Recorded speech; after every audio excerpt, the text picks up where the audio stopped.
제가 이제 독서실을 다니고 있을 때 사장님과 좀 언성을 높여서 싸운 적이 있어요. 그런 걸 너무 싫어해요. 자투리 시간에 기본서랑 기출만 공부하고 시험장에 들어갔거든요. 쫄리는 게 조금 있어요. 왜냐면 저는 혹시 MBTI가 어떻게 되세요? 아니. 오늘은 여러분의 공무원 합격을 조금 더 빠르고 효율적으로 이끌어 주실 분을 모셨습니다. 안녕하세요. 저는 22년도 법원 9급 공개 경쟁 채용 시험에 최종 합격을 하게 된 장지항이라고 합니다. 반갑습니다. 공부는 1년 반 정도 했고요. 초시 때는 공부를 좀 안 했기 때문에 좀 많이 떨어졌는데 두 번째에서는 이제 운이 좋게도 합격을 하게 됐습니다. 저희가 일반적으로 알고 있는 직렬이랑 법원직은 좀 다르잖아요. 네, 그렇죠. 간단하게 소개 한번 부탁드리고. 일단 법원직은 사법부 소속 공무원으로서 재판 참여나 아니면 민사 신청, 민사 집행, 아니면 형사과나 민사과에서 여러 업무를 담당을 하고 있습니다. 우영우에서 보면 공정한 재판을 받을 권리는 국민의 기본권입니다. 합격 스토리를 한번 들어볼 건데 제일 궁금한 게 어떻게 도전하시게 됐는지예요. 제가 직업 군인으로서 이제 복무를 했거든요. 물론 성격은 좀 다르지만 복무를 하면서 공무원 생활이 저에게 맞다고 느꼈어요. 그래서 자연스럽게 공무원 준비를 하게 됐고, 주변 분들의 반응, 부모님의 반응.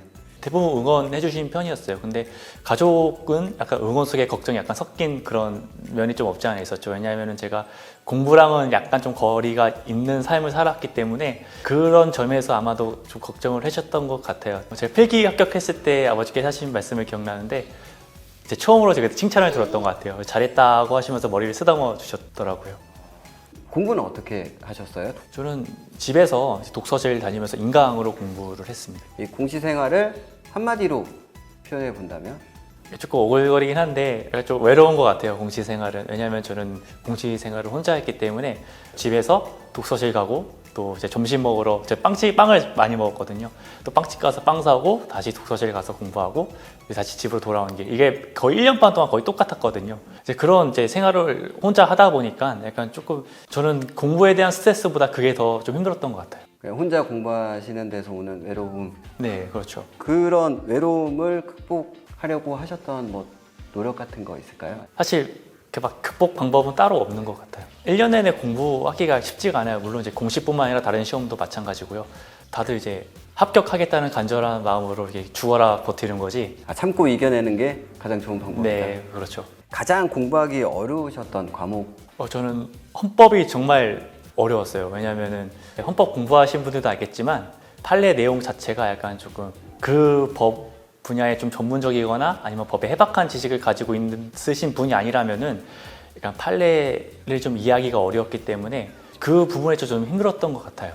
행정법이라는 과목이 필수 과목으로 들어왔잖아요. 네네. 법 과목을 4개나 공부를 하셨고 법학과를 졸업하셨어요. 네. 거기에서 오는 뭔가 법 과목에 대처하는 자세, 쉽게 공부할 수 있는 방법으로 노하우가 있을 것 같거든요. 일단은 처음 법학 수업을 들었을 때 진짜 이해가 하나도 안 가실 거예요. 그냥 그럴 때는 그냥 서로 이렇게 꿍꿍 앓지 말고 그냥 받아들이는 자세도 저는 필요하다고 생각을 하거든요. 키워드 중심으로 공부를 하는 게 더 좋은 방법이지 않을까 싶습니다. 스트레스도 덜 받고요.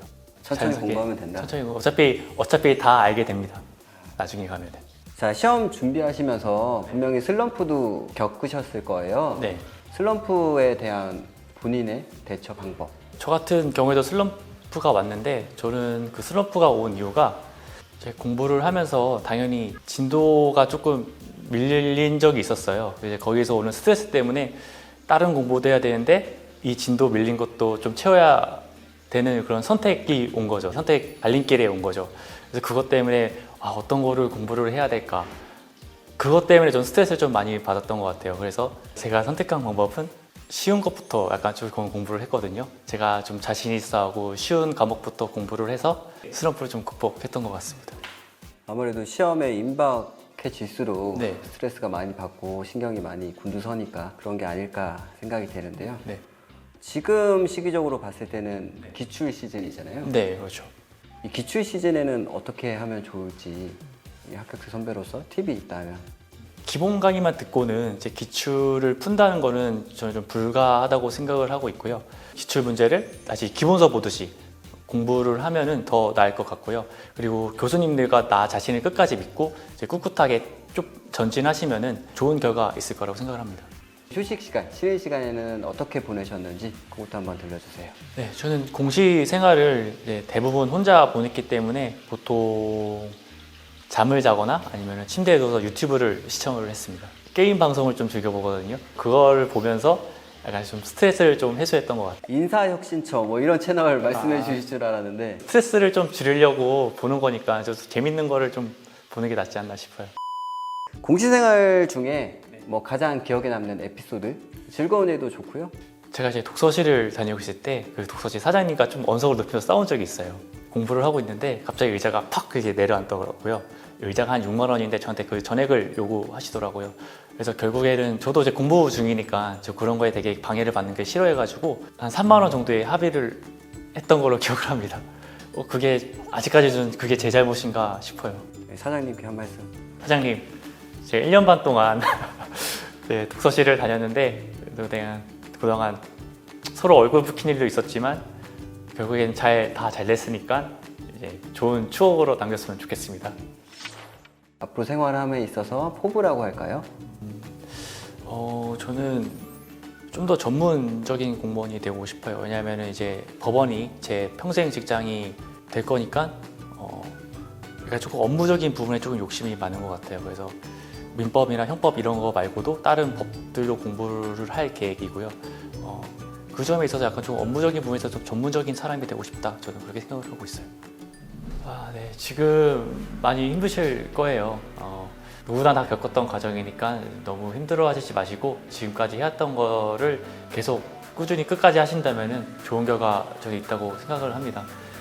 너무 자신감을 잃지 마시고 주눅들지 마시고 어깨 피고 좀 생활을 하셨으면 좋겠어요. 부모님한테도 맛있는 거 많이 사달라고 하시고요. 인생에 한 번뿐인 기간이니까 긍정적으로 조금 생각을 하셨으면 좋겠습니다.